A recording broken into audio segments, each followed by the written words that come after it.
are the pioneers of cellular nutrition.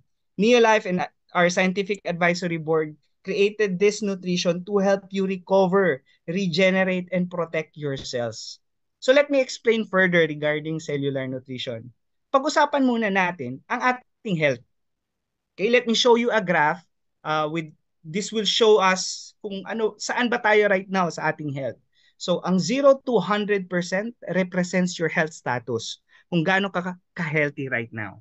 The 0, 25, 50 and 75 shows your age. Okay? Kung saang anong edad tayo right now, okay?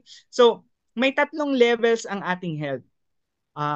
Kung nasa peak performance tayo ng ating body, that's what we call the vibrant health. Healthy tayo.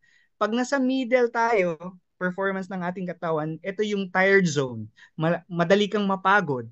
Okay, wala kang lakas. At ang pinakababa ng ating health zone, which is the sick zone, which means dito yung portion na parati ka ng masakit, may maintenance ka na, kasi nga, nasa sick zone ka na.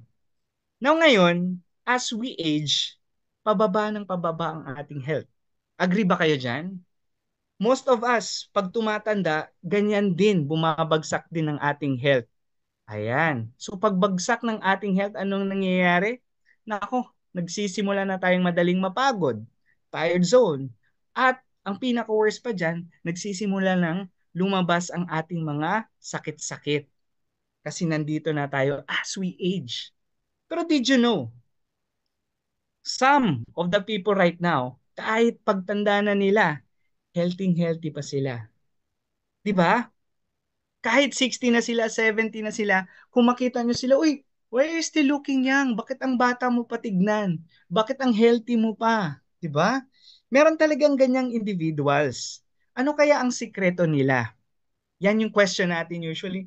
Uy, anong ginagawa mo? What are you taking? Ano bang meron? Usually, ganyan tayo magtanong once may nakita tayong isang individual na parang, uy, she's looking young. She's looking pretty. But parang hindi ka tumanda? Anong sikreto? Di ba ganyan tayo? So, there's a secret on how they were able to maintain their health. Okay?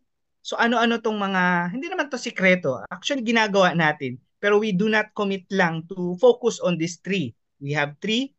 First is rest. Alam nyo ba, those individuals that has at least 6 hours to 8 hours of sleep every day helps their body regenerate. Kasi through sleep or rest, doon nagre-regenerate ang ating katawan. Kaya importante ang rest. Pero right now, syempre busy tayo, marami tayong ginagawa. Nahuhulog, pag uwi natin, late pa tayo matulog kasi manonood pa tayo ng mga favorite telenovela natin, Korean novela, di ba? So nakukulangan tayo sa rest. At ang pangalawa, ang pinaka-importante also, kailangan ng exercise. Kailangan ng ating katawan ang exercise. Mahalaga to. At least 30 minutes a day. And also, ang pinaka-importante is the diet. Kailangan binabantayan din natin ang mga kinakain natin. Make sure na tama, healthy foods ang kinakain natin because through diet, this is where we could help our 73 trillion cells to 100 trillion cells yan to be fed, repaired, renew, and be protected. That's through diet alone. Kaya mahalagang minomonitor natin ang diet natin.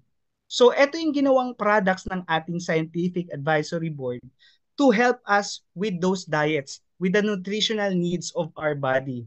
All of our Neolife products are based in nature and backed by science, created by doctors and scientists, and whole food-based cellular nutrition to. Okay? This is non-GMO and full traceability products, and we have clinically proven human clinical studies that confirms that our products really work. Sa ating mga products dito are Pro Vitality, Tray, Neolife Shake.